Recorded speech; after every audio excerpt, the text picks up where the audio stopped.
The Seattle Seahawks got better in the trenches in the 2024 NFL Draft. This is the Draft Room DP. We're going to start with their first-round pick, Byron Murphy, explosive defensive tackle from Texas. Initial thoughts on Byron Murphy? I love the pick, right? You traded for Leonard Williams from the Giants. You have Derek Hall. You have Boyd Mafe. What you also needed was another running mate on that interior defensive lineman. You have to stop the run in this division, right? The Rams are going to run the ball. We know San Fran's going to run the ball. And Arizona's going to run the ball. So Byron Murphy's going to be able to hold him at the point of attack. He can collapse the pocket in the passing game. And now you have to focus so much energy on two interior rushers and those two explosive edge rushers. And Derek Hall and Boyd Mafe will have a lot of room to work. Yeah, I couldn't help but think when they took Byron Murphy, right, was they were used to getting a guy, having to face a guy, right? Aaron Donald, right? Byron Murphy. So they said we want one of those guys, and that's why they went and drafted Byron Murphy. I agree with you. They have a lot of young talent on this team when you talk about Derek Hall and Boyd Mafe, and what they're trying to do is get back to what they were 10 years ago, right? When they were dominant in the trenches, right? Even though it was about Legion of Boom, they were dominant in the trenches. So I really like the selection, and I'm going to keep with the theme of the trenches, and we're going to flip to the offensive side of the football with their second-round pick, which was one of my favorite picks, which is a guy that is flying under the radar, UConn offensive guard, Christian Haynes. I love this pick, and this is the reason why. This is a guy that's built for zone, right? He's athletic. He has tenacity. He is physical, right? He gets after it, and we had our interview, right, at the Senior Bowl. You know what I love about him? It's mentality with this guy, right? He talked about coming from the trenches in Baltimore, right, and having to go to UConn and understanding what he was really in love with, and what he was in love with was the football, the love of the game. So, Christian Haynes, how did you feel about that selection? I loved it, right? He had a quote at the Senior Bowl. If you remember that exchange where he got into it with a fellow Tiger of yours, and you know how we do. It was very spirited, Keith, and the quote was, "If you're scared, go to church." And I love to hear that from an offensive lineman because it shows that physicality, that toughness.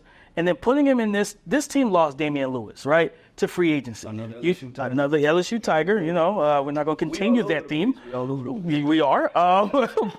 But losing Damian Lewis in free agency, being able to then put Christian Haynes there, you have two running backs. Yeah. You know, like I said, this division loves to run the ball. They do as well, and I think that's going to help them also protect Geno Smith against the other defensive linemen that they have to face. Yeah, and I think and we have to go back to drafts, right, where they went and got Charles Cross and Abraham Lucas. So what they're doing is they're building this young nucleus. They have Geno Smith, but I think they're doing this both sides of the ball. I think what they're doing is preparing themselves that when they have to move on from Geno Smith, right, to have that quarterback that has the protection, right, and the offensive weapons. But listen, no draft is perfect, DP. And sometimes in the draft room, right, we have to get critical, and we're going to criticize a pick that we both, when it comes to value, we both had question marks about, and that was Michigan tight end A.J. Barner. DP, your initial reactions? I just felt there were more pass-ready options available. A.J. Barner is going to come in and give you some stuff in the run game, right?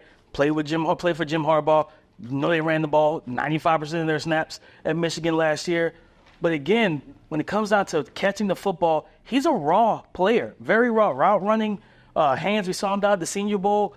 And then he didn't test the way we expected him to, 4.84 in the 40. I think this was a guy that, again, he is a day 3 pick, but he should have been more 5th, maybe 6th round for me. Where I would have rather had another pass-catching tight end to go with Noah Fant that you just re-upped on the contract. At the end of the day, you have Geno Smith, and until that time comes when you move on, I know they got Sam Howell behind them, you want to give him as many weapons as possible. Play-action game, 2 threats working the seams. DP, when we look at this and we hand out these draft grades, we look at depth chart, right? And I have to start at the wide receiver position. This is a team that has DK Metcalf, right? And they have our guy from Ohio State last year that they went and drafted, Jackson Smith and Jigba, and then they have Tyler Lockett, right? So that's 3 wide receivers right there. And then you talked about re-up and Noah Fant, and then you talked about the 2 running backs that they have in the backfield. So when you analyze a 4th-round pick, that's a starter, right? Somebody that contribute. I just don't know where this guy's going to get the touches, right? When you talk about all of that talent that they have on a football field. So,